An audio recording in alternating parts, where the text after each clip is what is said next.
buenas, soy Sergio Molina y estoy por primera vez en el canal de Live Ambition presentando lo que es un nuevo proyecto, una nueva idea que he tenido junto a mi socia Faye Inma, y en él nuestro objetivo va a ser aportar el máximo valor posible sobre el entrenamiento de fuerza, más en especial el powerlifting, pero a la vez abarcando junto a conversaciones junto a profesionales de diferentes áreas, de diferentes sectores como son entrenamiento, nutrición, rehabilitación, control y aprendizaje motor, programación, etcétera.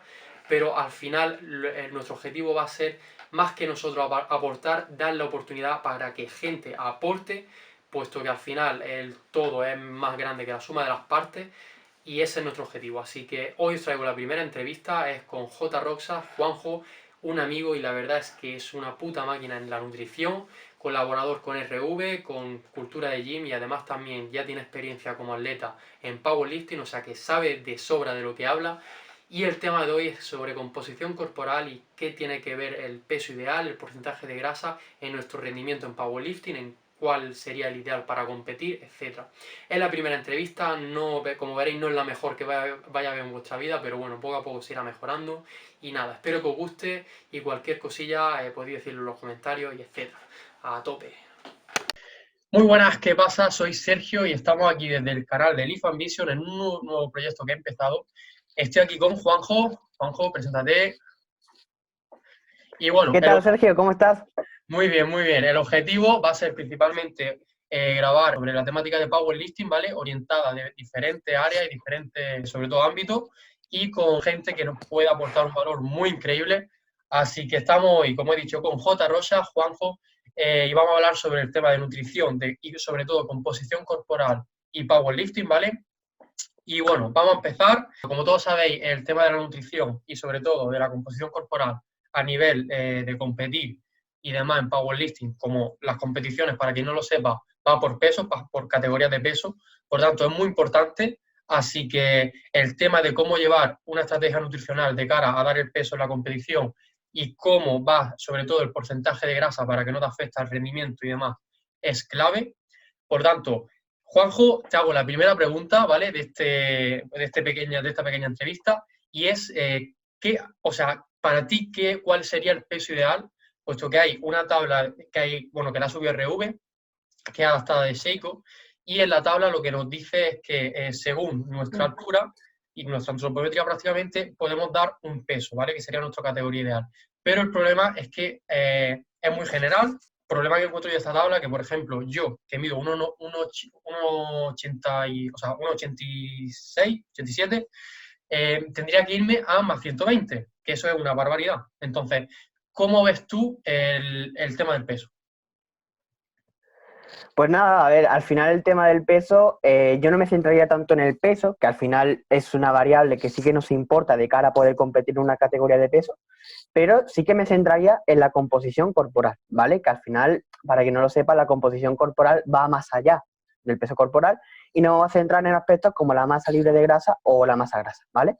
En este sentido, pues bueno, encontramos dos extremos, en realidad. El que se la sopla, bueno, pues a mí me importa un comino estar en un 30% de grasa corporal, que yo lo que quiero es levantar kilos, y luego está la otra persona que dice, buah, pero es que yo quiero estar seco para poder competir. Y se olvida un poquito quizá de realmente los requerimientos deportivos del powerlifting. Y en este sentido, lo primero que tenemos que saber y lo primero que tenemos que priorizar es asentar una categoría de peso ideal, ¿vale? Que como bien has dicho, pues bueno, hay unas tablas adaptadas por RV, adaptadas de Sheiko y demás, y estas tablas al final no dejan de ser medias. Al final hay mucha variabilidad entre individuos, va a depender de las palancas mecánicas que tengas, de tu potencial para ganar masa muscular, de tu porcentaje de grasa inicial, etcétera, ¿no? Entonces, bueno, está bien para tener una especie de guía inicial para saber por dónde van a ir los tiros, pero no es la Biblia, ¿vale? Al final tenemos que saber adaptar los planes y los objetivos en función de cada sujeto. Dicho esto, el peso corporal es importante, pero también, como venimos diciendo, es la composición corporal. Y aquí tenemos que saber que, no sé si lo comentaremos más adelante, pero sabemos que lo primero que tenemos que hacer es asentar la categoría de peso ideal. ¿Y cuál es esta? Pues en palabras de Greg Nuckols, al final nos comenta que es aquella categoría, la más alta a la que puedas aspirar, estando en un porcentaje de grasa adecuado, ¿vale? Y si te parece, vamos a desgranar esta frase en dos partes, ¿vale? Que al final la categoría más alta a la que puedas aspirar. Y aquí entra el concepto de masa libre de grasa, que bueno, no es lo mismo masa libre de grasa que masa magra, aunque si quieres vamos a hacer matiz. La masa libre de grasa nos referimos a, imagínate que un músculo, ¿vale? Lo desproveemos totalmente de grasa, ¿vale? En este sentido, bueno, ya sabéis que el músculo esquelético, por ejemplo, almacena grasa. Pues haríamos esto con todos los órganos de nuestro cuerpo y nos quedaríamos solo con la masa libre de grasa, que como su propio nombre indica es todos aquellos tejidos y órganos desprovistos de su propia grasa. Y luego tenemos la masa magra, que aquí incluimos órganos como el músculo, hueso, tendón, ligamento, la médula, ¿vale? Entonces, en este sentido, hay órganos como, por ejemplo, la médula que tienen grasa. Entonces, hay un pequeño matiz entre estos dos conceptos que hay que saber. Entonces, vamos a centrarnos en la masa libre de grasa, ¿vale?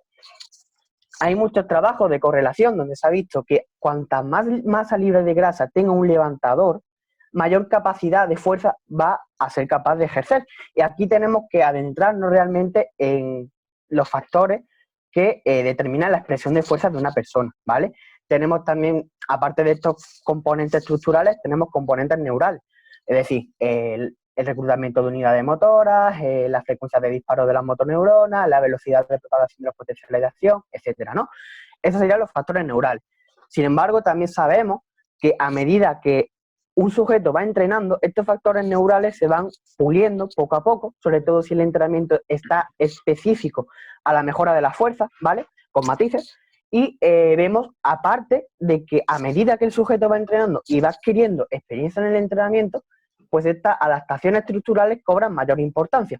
Y con adaptaciones estructurales me estoy refiriendo al tamaño, el área de sección transversal del músculo. Estamos hablando del ángulo de penetración. Estamos hablando de la arquitectura de las fibras musculares, es decir, si tienes más fibras tipo 2, fibras más oxidativas, más glucolíticas, estamos hablando de la composición, en definitiva, de las fibras musculares.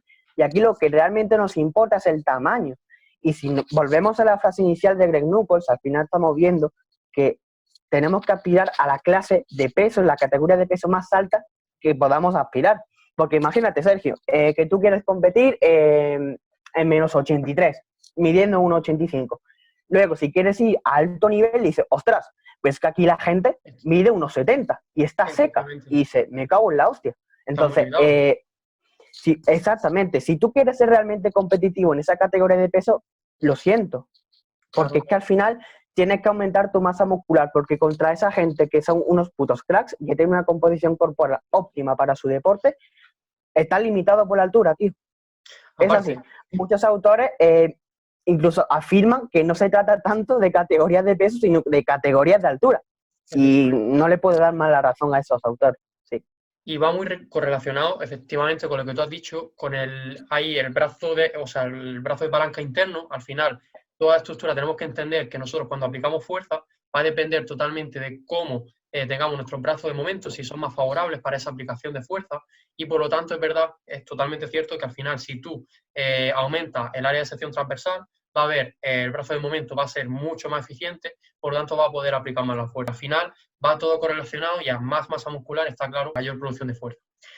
Y también te quería preguntar sobre, al final, tú en qué porcentaje de grasa, hasta qué porcentaje pondrías tu límite, porque es verdad que también es cierto que, bueno, que al final el tejido graso, cuanto más grasa tenga, al final el tejido adiposo es un poquito elástico, por lo tanto te ayuda al efecto rebote, por ejemplo, en sentadilla, en press de banca, ayuda a recortar recorrido, o sea, tiene ventaja, como también el centro de gravedad en sentadilla, que al final la base de sustentación es más amplia, te permite una mayor estabilidad y por lo cual también aplicar mejor la fuerza.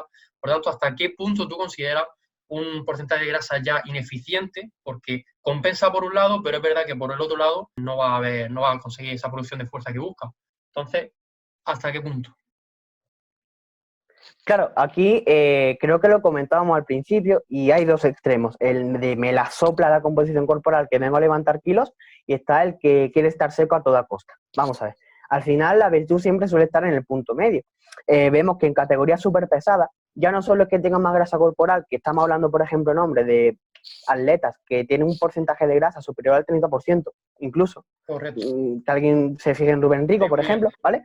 como en Rigo. O Ray Williams, por ejemplo, que están hechas unas putas máquinas de matar en sentadilla, pero realmente ya no solo es que tengan mucha masa grasa, sino que también tienen mucha masa magra. Eso es una cosa que realmente se conoce poco, pero a medida que nosotros vamos viendo los atletas en cada competición, a medida que nosotros vamos aumentando la categoría de peso, vemos que los atletas tienen más masa magra, hasta cierto punto. Porque, por ejemplo, en el trabajo de Ford y colaboradores se vio que a medida que nosotros íbamos aumentando la categoría de peso, había una relación muy estable entre la masa magra y la capacidad de ejercer fuerza, y sin embargo, había un punto de inflexión, ¿no? Vamos a decirlo así, a partir de la categoría menos 83 en hombres y de la de menos 64 mujeres, donde esta relación ya no era tan hacia arriba, sino que se inclinaba un poquito más como si fuera una especie de asíntota horizontal, ¿no? Entonces, tenemos que saber que aunque la masa magra es importante, esta mayor aplicación de fuerza en casos extremos, que estoy hablando de categorías súper pesadas y atletas súper avanzados, la grasa es importante, por todo lo que has comentado a nivel biomecánico, ¿vale? Pero ahora vámonos al otro extremo. ¿Qué pasa? La gente se apunta a powerlifting y quiere estar seca. Yo no sé qué cojones pasa, pero es como el jugador de baloncesto que quiere estar como, yo qué sé, Ronnie Coleman de seco, ¿vale? Y se apunta a powerlifting para eso. Digo, no es tu deporte, tío. El deporte, la disciplina deportiva tiene que tener tiene una demanda energética, tiene una demanda fisiológica, tiene una demanda de salud, ¿vale? Que al final tienes que cumplir. Y al final tener un porcentaje de grasa muy, muy bajo no nos ayuda para nada. De hecho, qué sé yo, Larry Wills, por ejemplo, que la gente ve a Larry Wills y dice, hostia, pues que tío, está fuerte y además está seco. Y tú dices, hostia, es que yo quiero ser como Larry Wills. No, tío, Larry Wills, aparte de ser un portento genético, sabemos que utiliza otro tipo de ayudas y demás. O sea, que tenemos que saber que tener porcentaje de grasa muy, muy, muy bajo ya no solo es que aumente el riesgo de lesión y disminuya tu rendimiento deportivo, sino que también va, de algún modo, pues perjudicar a tu salud. Ya a nivel cognitivo vas a estar mucho más irritable, la misma de la función cognitiva se va a ir a tomar por culo, la función inmune se va a ir de vacaciones.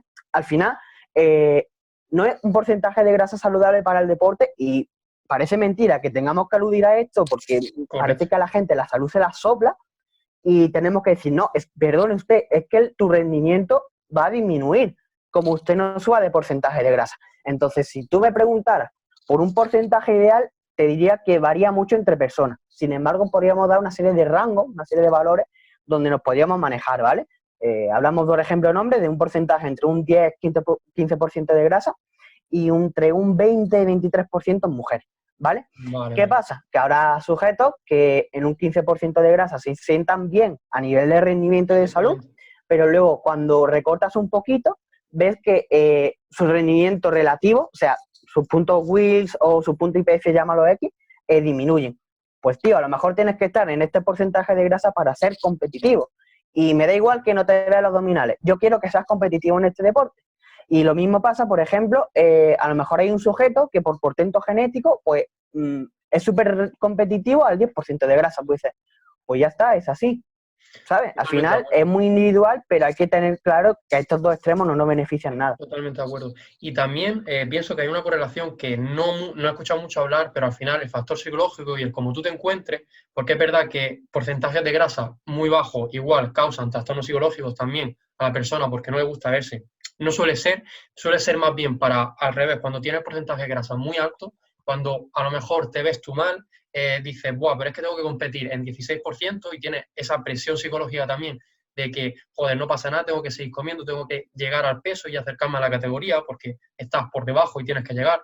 Y al final, esa persona igual crea muchos trastornos psicológicos, no se ve bien, que al final lo más importante, como hemos dicho, lo primero es la salud y el cómo te vea, entonces también le puede afectar, va todo correlacionado y digamos que es como persona a persona para que llegue a un punto en el que el porcentaje de grasa no se ve bien, no está a gusto consigo mismo, no se quiere y eso también le puede perjudicar el rendimiento. Entonces, yo estoy de acuerdo totalmente contigo y pienso que al final el tema del porcentaje de grasa